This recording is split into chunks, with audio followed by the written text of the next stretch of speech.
अल्पसंख्यक लाभार्थी सम्मेलन में रामपुर पहुंचे डिप्टी सीएम ब्रजेश पाठक का कार्यकर्ताओं ने जोरदार स्वागत किया।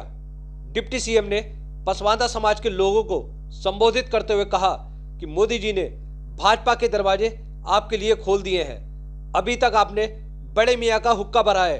आप लोगों ने उनकी सेवा की है जिन्होंने आपका खून चूसने का काम किया, लेकिन अब बड़े मियाँ से कह दो पसमांदा समाज का मुस्लिम भाई आपका हुक्का नहीं भरेगा, बल्कि अपनी कीमत पर अपनी इमारत खड़ी करेगा। वहीं डिप्टी सीएम ने रामपुर में होने वाले उपचुनाव में भाजपा प्रत्याशी को जिताने की भी पसमांदा समाज के लोगों से अपील की। और देर से आप लोग इस सम्मेलन में हमारे नेताओं के विचारों को सुन रहे हैं। 2014 से पहले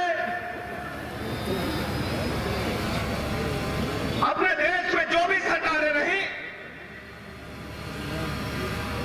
6 वर्ष के लिए अटल जी की सरकार को यदि हम छोड़ दें तो हिंदुस्तान में गरीब और अमीर के बीच में खाई बढ़ती चली गई।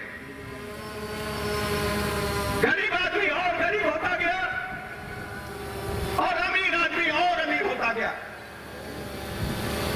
गरीब गुरबा की कोई सुनने वाला नहीं था। हिंदुस्तान भ्रष्टाचारियों का देश कहा जाता था।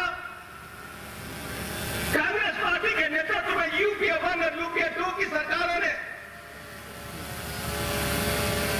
भ्रष्टाचार के सारे पैमाने तोड़ने का काम किया।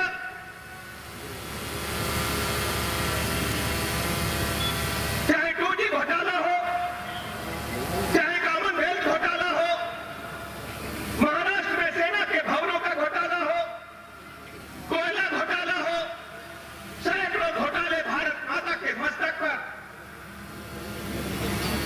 काले दाग के रूप में लग चुके थे। और हिंदुस्तान का कोई राष्ट्राध्यक्ष दुनिया के दूसरे देशों में जाता था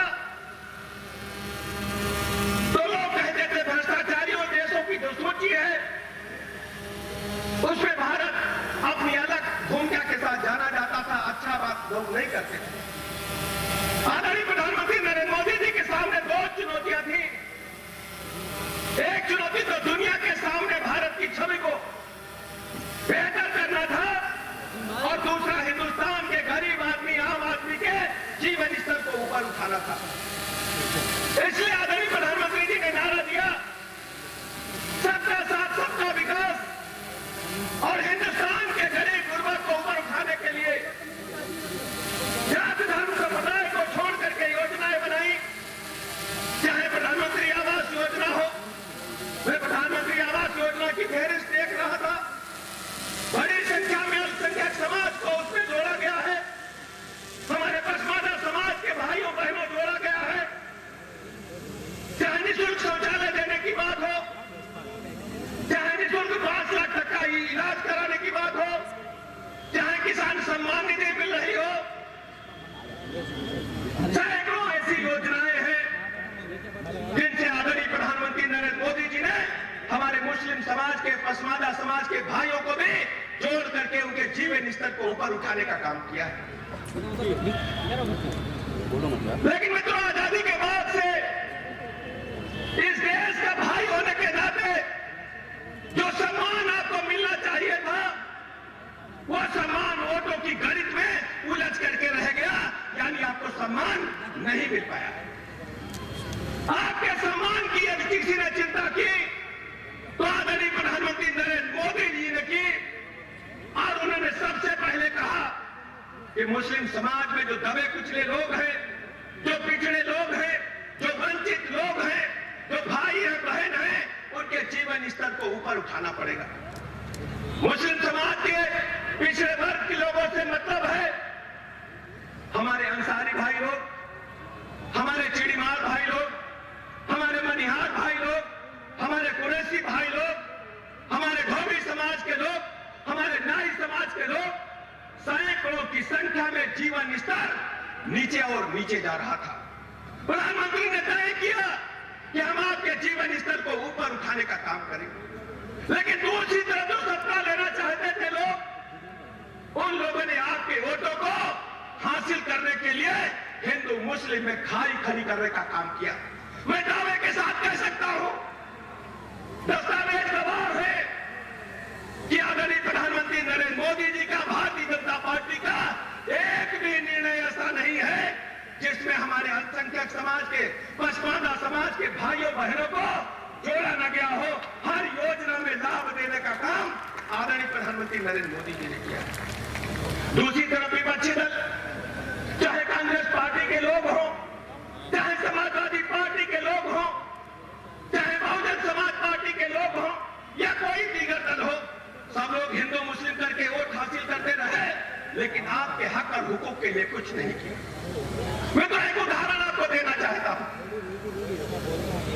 हम सब लोगों के घरों में कोई जब फंक्शन होता है, लोगों की जमात बैठती है, तो हम सामान क्या सब लोग बिरयानी बनाने का काम करते हैं।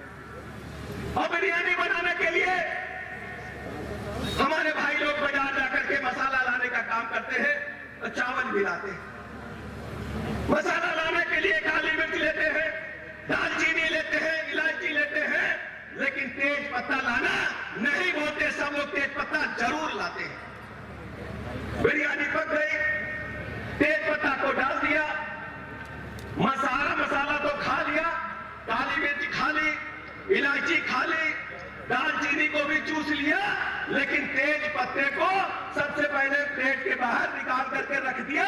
सही बात हो तो हाँ कह देना मेरे भाइयों, सही बात है तो हाँ कह देना मेरे भाइयों। यही हाल ही विरोधी दलों ने हमारे पसमानदा समाज के मुस्लिम भाइयों और बहनों के साथ किया है। आपसे पेस्ट ले लिया, बिरयानी का पेस्ट ले लिया, लेकिन जब मामला आया आपको मुख्य धारा में जोड़ने का, तो आपको लाभ न देकर के तेज पत्ता की तरह अलग निकाल करके रख दिया। इसलिए मेरे भाइयों, आज मैं आपसे कहने के लिए आया हूं, आदरणीय प्रधानमंत्री नरेंद्र मोदी जी ने भारतीय जनता पार्टी के दरवाजे आपके लिए खोल दिए हैं। आपका हृदय से स्वागत है। मैं गले लगाकर स्वागत करने के लिए आया हूं और आप सबका आह्वान करता हूं। अभी तक आपने बहुत कुछ काम किया है। बड़े मियां ने जब कहा तब आपने उनका हुक्का भर दिया। आप लोगों ने सेवा की है उन लोगों की जिन लोगों ने आपका खून चूसने का काम किया है, पसमानदा समाज के भाइयों तथा बहनों। अब मैं कहना चाहता हूं पसमानदा समाज के भाइयों, कुरैशी समाज के भाइयों, अंसारी समाज के भाइयों, भोवी समाज के भाइयों, चिड़ीमार समाज के भाइयों, मनिहार समाज के भाइयों, रोई धुनका समाज के भाइयों, अब उन बड़े मियां से कह दो, ये पसमानदा समाज का मुस्लिम भाई अब तुम्हारा हुक्का नहीं भरेगा। ये अपनी कीमत पर अपनी इमारत खड़ी करेगा और हक और हुकूक भारतीय जनता पार्टी में आदरणीय मोदी जी के ताल्लुक से हासिल करेगा। मैं आपका आह्वान करना चाहता हूं, एक बेहतर मौका आपके सामने आया है। चुनाव आयोग के माध्यम से सभी लोग चुनाव लड़ेंगे। वोट तो सबको आपको देना ही देना, ये लोकतंत्र का मेला है। वोट तो देने जाएंगे हम लोग। इस बार भारतीय जनता पार्टी के प्रत्याशी को कमल वाले खाने में बटन दबा करके आदरणीय प्रधानमंत्री नरेंद्र मोदी जी के हाथों को मजबूत करिए और रामपुर की तस्वीर और तदबीर को बदलने का काम आदरणीय मोदी जी करेंगे। ये मैं भरोसा आपको दिलाना चाहता हूं।